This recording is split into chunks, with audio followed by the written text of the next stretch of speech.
我最近特别想吃小时候吃的那个无花果丝儿，但是现在卖的基本都是地瓜做的，它吃起来特别面。然后我研究了一下，发现小时候吃的其实都是用萝卜做的，所以我们去扛了1200斤萝卜回来。我打算在家报复性做点这玩意儿，来弥补一下小时候不舍得大把吃的遗憾。不过要想实现这个报复啊，首先得能忍受得了这萝卜的香味儿。这么多萝卜放一起，那劲儿实在太大了，我那几天都没敢出门见人。就当时那个状态，我要是出门站到一个陌生人旁边的话，他10000%分不清我是在那自己喘气儿呢，还是站在旁边偷摸放屁了。然后为了吃的时候能没有萝卜味儿，我们这顿折腾啊，又是放盐下水，又是放糖和柠檬汁给它腌底味去辣味，就连最后抓拌用的梅子粉我都费了老多心思了。我买了50斤话梅回来挨个取肉，然后打粉的时候还放了好多陈皮和甘草。这活干的比回老家掰苞米还累，不过吃起来应该很健康。但是这么多萝卜凑一起，家里根本就晒不下。后来我把家里所有能通风的东西都给拆下来晾萝卜了，完了提前选了个大晴天，整整铺了一院子。接下来这个过程就是我命由天不由我了，那属于是晴天定丰收啊，但雨天直接死。这些萝卜晒了2天半，那状态特别好，我感觉再风干1个晚上就能丰收了。但是万万没想到，那天晚上太极否来，物极必反了。那后半夜睡得最实的时候，外面下了3个小时雨，生生把我要晒好的萝卜干都给浇成萝卜了。后来面对这琢磨不透的天气，我觉得我必须得做点什么了。8月15那天开始，我把我地放到院里打精了。这回有了守夜人的加成，那萝卜3天就丰收了。然后这些晾干的萝卜丝儿需要再喷点柠檬汁回润一下，之后拌上我们精心自制的梅子粉，最后再撒上厚厚的白色糖粉。现在不论是卖相还是味道，都跟小时候卖1毛钱1袋的零食一模一样。尤其是那种越嚼越酸，然后酸到流口水的感觉，我已经很多年没有过了。然后为了更能还原当年的感觉，我还定制了一批包装袋。这袋一用上，我那小时候偷着拿家里钱买零食的感觉一下就上来了。就我上学的时候家里要有这么多无花果，那我纯校园大霸。不过这些玩意儿直到我做完了，我也没想明白，我从头到尾用的都是萝卜，它和无花果到底有啥关系啊？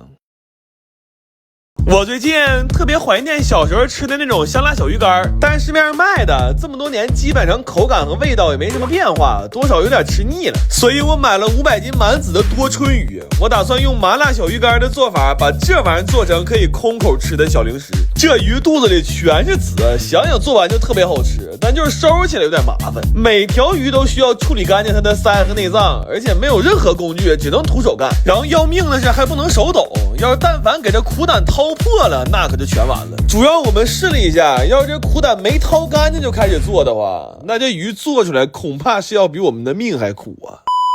这些鱼我们一共收拾了2天，为了吃的时候口感好，我们把鱼尾和鱼鳍也都剪掉了。但是因为它不能开膛，里边其实还是有好多黑膜是没处理到的，所以在去掉内脏之后，我们还需要给它反复头洗，然后再充分的抓拌腌制。这么处理完的鱼基本就没什么腥味了，就甚至晚上我想拿2条去喂猫，我家猫都嫌那鱼没味儿啊！这活干的可真是绝了。然后这些鱼我原本是打算先风干再卤制，但风干的实在太慢了，我就决定都用油炸了。然后这多春鱼炸完真的巨好吃，尤其是趁热蘸点椒盐，那吃着可真是太香了。关键是还不用吐刺儿，我们这一天连吃带送给邻居，整整干没了1满盆。当时一度给我吃的特别上头，真的要不是家里冰箱没地方呀，我都想连夜再去买500斤重新开始收拾了。最后把炸好的鱼放到我们提前熬好的卤汤里充分浸泡就可以了。它现在是先麻后辣，还微微带点甜，而且因为猛火炸过，鱼头是酥脆的，鱼肉也特别紧实。最要命的是这个鱼籽真的特别入味，而且越嚼越香。但是后来我发现这小鱼干在家吃总觉得差了点感觉，所以在我苦心思索之后，我们就近买了一般最慢的绿铁皮，然后还带上了10几罐小皮皮。我仨就这么小溜的干悠了一整天，这回感觉就全对了。我甚至觉得这鱼干拿到火车上吃跟在家吃的完全是2种食物，这事儿谁懂啊，家人们。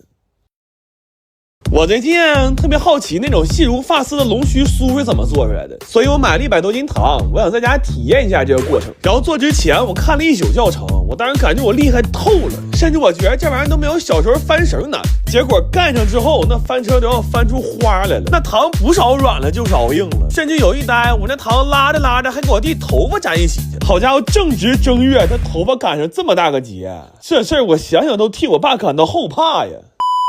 后来在做的过程里，我们一直在失败，甚至一度熬糖的速度都赶不上我们失败的速度了。关键这玩意儿它没法通过结果倒推过程，就是失败了之后，我们不知道因为什么而失败的。换句话说，就是我们知道错了，但不知道错哪儿。后来我去问了问我姑，我记得他2年前就做成过，他在一些细节上帮我们进行了校正，同时让我明白了很重要的一环是拉糖时候的温度。这个温度虽然没有具体数值，但是可以通过一些行为给它具象化，就是拉糖的时候，只要它足够把手烫得通红，那这事儿基本就成一半了。然后随着越来越成型，我们就打算去挑战超大份的了。那大号龙须酥拉起来可比小号难多了，很多环节都是亮面产生了质变。而且我发现多人一起拉糖，考验的其实不是默契，而是情感。那干的时候我仨都快毕业了，我当时就觉得有些老话说的还是有道理的，这3个和尚凑一起呀，他果真是没水喝呀。后来我们在长达30多个小时的失败里边，终于找到了一些技巧。这回拉完之后，那龙须酥真是要比头发丝还细了。然后为了好吃，我们还加了点坚果碎，这吃着跟小时候在街边买的简直一模一样。不过想想也挺神奇，平时我都是看人在夜市拉，从来没想过这玩意儿居然自己在家也能拉。后来其实我又尝试了很多次，我试图能找到一些可以量化的标准，但是成功的概率非常低。所以最后我总结为，只要不是老师傅干这个，那想成功的办法只有一个，就是撞大运。而且这个东西吧，其实不太适合在家做。我们做完了之后，那屋里跟喷过灭火器似的。完了晚上洗澡的时候，居然还洗出一身欠来，你说这你受得了吗？这个。